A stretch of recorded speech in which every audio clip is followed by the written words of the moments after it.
రాజు గారు సార్ రాజు గారు నితిన్ గారు రాజు గారు నితిన్ గారు యాక్చువల్లీ ఇది పవన్ గారి టైటిల్ కదా.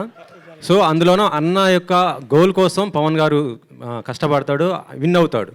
ఇందులోనేమో మీరు మీ అక్క ఒక లక్ష్యం ఒకటి ఉంటుంది, దానికోసం మీరు కష్టపడి విన్ అవుతారు. లైన్ ఈ ఆన్సర్కి నాకంటే బాగా మా డైరెక్టర్ గారు చెప్తారు. అడగండి సార్, అడగండి. పవన్ గారు తమ్ముడు ఆ సినిమాలో తన అన్న అచ్యుత్ బాక్సింగ్ ప్లేయర్, అది అతని యొక్క లక్ష్యం కోసం అతను కష్టపడి విన్ అవుతాడు కదా. సో ఇందులో ఏంటంటే ఈ తమ్ముడు తన అక్క యొక్క గోల్, ఒక సోషల్ మెసేజ్ కూడా ఉంది, ఏజెన్సీలో ఏదో ప్రాబ్లం ఉండి ఉంటుంది. సో ఆ ప్రాబ్లం సాల్వ్ చేయడానికి ఆ యొక్క లక్ష్యం కోసం ఈ తమ్ముడు ఎంటర్ అవుతాడు అనే ఒక బేస్ అలా కనిపిస్తుంది.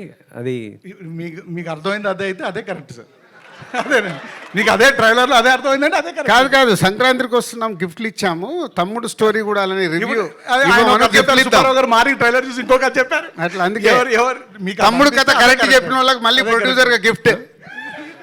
రాజు గారు అయితే యాక్చువల్లీ మీ స్టోరీస్ మొత్తం కూడా లేడీ పాయింట్ ఆఫ్ వ్యూస్లో వస్తున్నాయి. అంటే వకీల్ సాబ్ చూసినా అందులో లేడీస్ ప్రాబ్లమ్స్, దాని గురించి ఎంసీఏ వదిన భూమిక, ఇందులో లయ గారి క్యారెక్టర్ మర్చిపోయా. ఓ మై ఫ్రెండ్ కూడా అదే. ఏంటి ఎందుకని అంటే అన్ని ఇలా సార్, ఒక్కొక్కరికి ఒక సిగ్నేచర్ ఉంటుంది, ఒక ఎమోషన్ ఉంటుంది సార్. నా లైఫ్లో మా అక్క, మా అమ్మ, నా వైఫ్, నా కూతురు, ఇంతమంది లేడీస్ ఉన్నారు సార్ నా పక్కల. నా సినిమాలో ఎందుకు కూడా ఉండదు?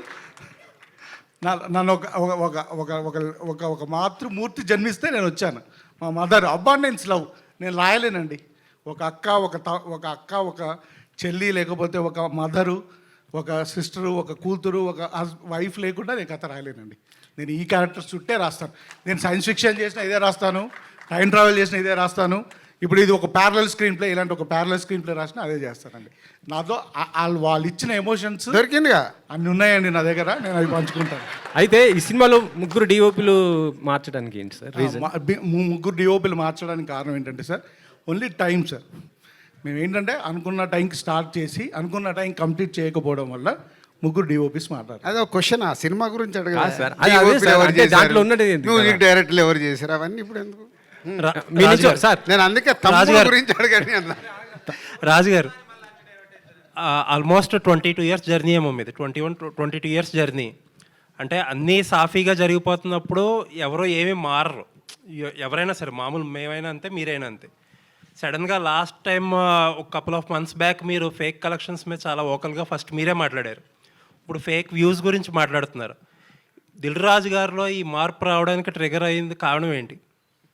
అంటే నాకు ఎప్పటి నుంచో లోపల అది బాధ ఉందండి. బాధ ఏంటంటే మనం లైఫ్లో ఫాల్స్గా బతకడం అలవాటు అవుతే అదే గ్రో అవుతూ ఉంటుంది. ఎస్పెషల్లీ మనకు సినిమా ఇండస్ట్రీలో, మీడియాలో ఇది ఎక్కువ ఉంటుంది. మీరు కూడా ఇప్పుడు మీడియాలో అక్కడ తమ్లైన్ ఒకటి ఉంటుంది, లోపలికి వెళ్ళి చూస్తే ఇంకోటి ఉంటుంది కదా. అంటే మనం అట్రాక్ట్ చేయడానికి, అది ఏం చేస్తున్నాము, అందరిని అట్రాక్ట్ చేయడానికి. మాకేంటి ఇప్పుడు ఒక ప్రొడ్యూసర్గా, అరే ఒక జెన్యున్గా మనం చేస్తున్నప్పుడు అది ప్రేక్షకుల దగ్గరికి రీచ్ అవుతే, నేను ఇందాక చెప్పిందే, మనకు అది పల్స్ తెలవాలి ఆడియన్కు, ఇది రీచ్ అవుతుందా లేదా అని. మనం ఇచ్చేసి దాని వెనకాల అవి వేసుకుంటూ వెళ్తే, విచిత్రం ఏంటంటే మా ఇంట్లో అడిగారు, అయ్యింది ఇది 10 million చూసారా అని.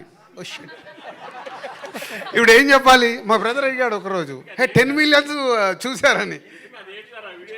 సో ఏదో ఒకటి కానీ చెప్తున్నా, అంటే అది కరెక్ట్ కాదు అనేది నాకు అనిపించి, ఓహో ఇది ఎక్కడో ఒక చేంజ్ తీసుకోవాలా. ఇప్పుడు టైం కూడా అలా వస్తుంది, అంటే మనం జెన్యున్ సైడ్ షిఫ్ట్ అవ్వాల్సిన టైం వస్తుంది కాబట్టి వెళ్దామనే ఒక స్టెప్ ఇది. కానీ ఈ మార్పు టెంపరీగా ఉంటుందా, పర్మనెంట్గా ఉంటుందా? రేపొద్దున్న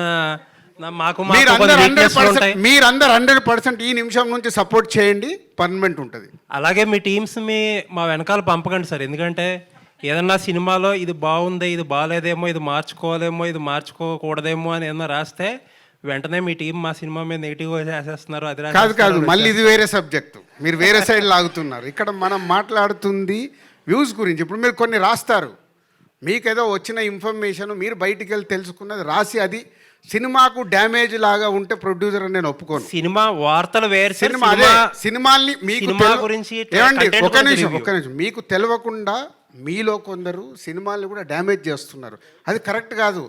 సినిమా పడ్డ తర్వాత డ్యామేజ్ అవ్వని, సినిమా పడకుండా ముందు దాన్ని డ్యామేజ్ చేస్తే మన చెట్టును మనమే నరుక్కున్నాం. లేదండి, మీరు చెప్పే టాపిక్ వేరు. నేను అనేది ఏంటంటే ఇప్పుడు ఫర్ ఎగ్జాంపుల్ ట్రైలర్ రిలీజ్ చేశారు, ఒకటి బాగుందని ఇంకొకటి బాగాలేదనో లేకపోతే ఇంకా బాగుండాలని ఏదో రాస్తాం కదా, దాని వెనకాల పడొద్దని చెప్పి అది. అవును, ఇప్పుడు అదే కదా నేను చెప్పింది. ఇప్పుడు ఇవాళ బాగుందని మీరు తమ్ముడు చూసిన వాళ్ళందరూ ఆల్మోస్ట్ ఒక ఎవరన్నా నేనైతే నాకు ఎక్కడ నెగిటివ్గా అనిపించలేదు. ఆల్మోస్ట్ అందరు పాజిటివ్గా అని రాశారుగా. అంటే దాంట్లో విషయం ఉంది కాబట్టి పాజిటివ్గా రాశారు. విషయం లేదనుకో మీ వెనకాల పడితే మీరు రాస్తారా? మీ క్రెడిబిలిటీ లేదా? పడుతున్నారు అదే మీ ప్రాబ్లం. క్రెడిబిలిటీ కూడా పోద్ది కదా. పడుతున్నారు సో ఇప్పుడు అదే నేను ప్రాబ్లం. ఇచ్చిన జెన్యున్ స్టేట్మెంట్ ఉంది చూసారా, అది మీలో కూడా ఉండాలి. జెన్యూనిటీ అనేది మీరు ఇచ్చే దాంట్లో కూడా ఉండాలి. మన అవకాశం ఉన్నట్టు ఇస్తామంటే కూడా కుదరదుగా. వేణుగారు బోత్ సైడ్ ఉంటుంది ఇది. ఓకే కత్తి మీద సరే. సామిది. వేణుగారు